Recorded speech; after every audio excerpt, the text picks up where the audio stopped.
আমি নন্দিতা আবারও চলে আসলাম তোমাদের মাঝে আরেকটা গল্প শেয়ার করার জন্য। তো চলো বন্ধুরা, গল্পটা বলা যায় তোমাদেরকে। তো আজকের গল্পে কি হলো বলো তো?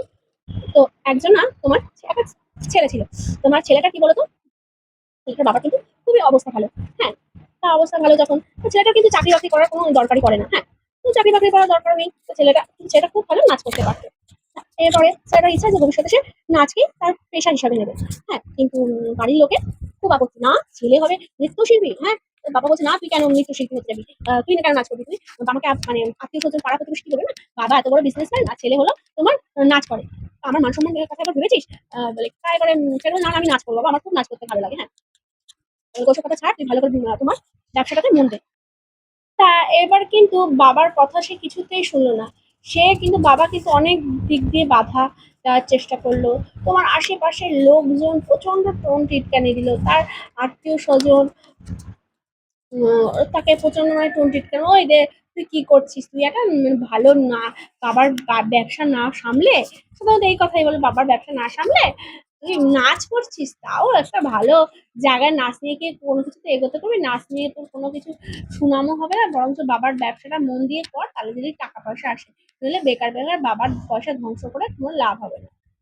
ছেলেটা কিছুই বলতো না, ছেলেটা চুপটি করে থাকতো, কিন্তু সে একদিন ভালো নাচ করে করে দেশে বিদেশে একটা জায়গায় পৌঁছালো। এরপরে তোমার ছেলেটার নামেই এখন মানে রিপোর্টার আসলো যে আপনি ওনার বাবা। তা এবার যখন বলকে হ্যাঁ, তা কি হয়েছে, তা এবার বলকে আপনার ছেলে তো বড় একজন নৃত্যশিল্পী হয়ে গেছে, তা আপনার মানে এই যে জার্নিটা আপনি কেমন করে আপনার ছেলেকে সাহায্য করেছে। তখন ছেলেটার বাবার মাথাটা নিচু হয়ে গেল। কি কারণে বলো তো? এই যে তখন ছেলেটার বাবা মনে করছে আমি তো আমার ছেলেকে হেল্প করিনি, বরঞ্চ ও একা একাই লোকের কথায় রিয়াক্ট না করে নিজের কাজটাই মন দিয়ে করেছে, সেই জন্য আজকে সফল হয়েছে। এই গল্পটা থেকে আমি কি শিখলাম বলো তো তোমরা? ও জীবনে চলার পথে যে কোনো কাজে যদি আমরা নামি না, সফল হতে গেলে আমরা বারবার পড়বো, কিন্তু বারবার আমাদেরকে উঠে যেতেই হবে। লোকে টোন টিটকানি করলেও সেই কথা না শুনে আমরা সেখানটায় থামবো না। আমরা যদি প্রত্যেকটা পড়া আর প্রত্যেকটা ওঠার মধ্যে একটা করে পার্থক্য থাকবে, সেটা কি? অভিজ্ঞতা শেখার।